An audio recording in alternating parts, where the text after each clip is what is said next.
pepindhan katur dumateng panjenengan Mbah Rami, mugi panjenengan tansah kinanjar rahayu wilujeng pinaringan sedaya kanugrahaning Gusti Kang Maha Agung jinangkung saha jinunjung lan sugeng dirga yuswa dumateng panjenengan. Mekaten inggih Mbah Rami.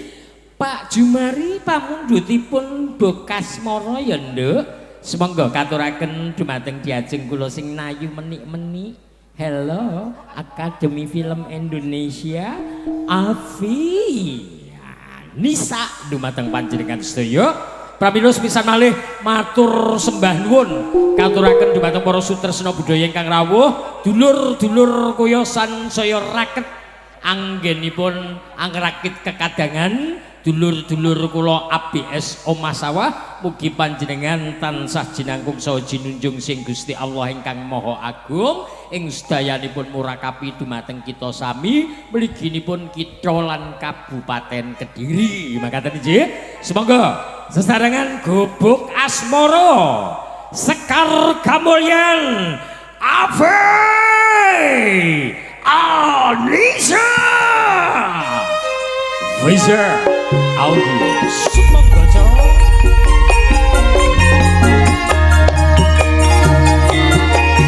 Mas Petenol, ayo masku.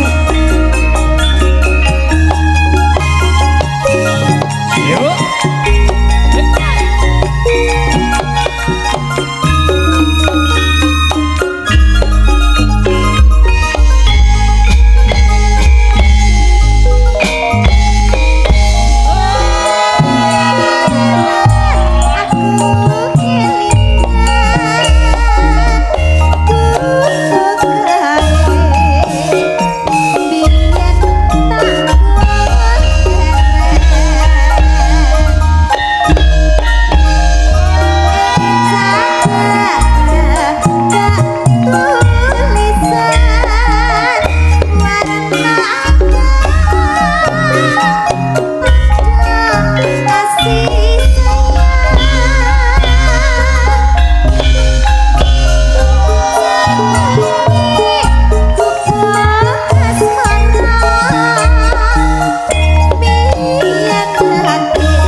mandeke jeglek. Iya, aransemen Sekar Kamulyan iki ya aneh-aneh kok.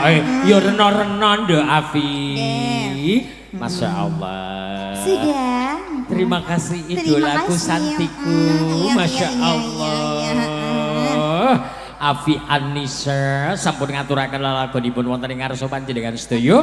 Bapak so Ibu semisal dumateng panjenengan sami ugi ingkang sampun amirsani Utis YouTube channel ugi Sekar Kamulyan YouTube channel lan Pak Cip Andum Suko lan dumateng panjenengan sedaya ingkang ngrili live nggih streaming sedayanipun. Mbah menika kula menapa Mbah insya esuk sajak wonten pamundutan. Nggih, monggo Mbah. Ijik lho niki pripun? Oh, nggih gelang kalung Pak Wakit. Nggih. Nggih. Gelang kalung sinten ayo gelang kalung. Ayo Nul. Cenul. Gelang kalung Nul.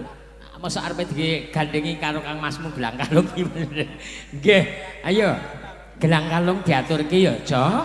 Lan jumateng panjenengan sedaya nggih, Pak.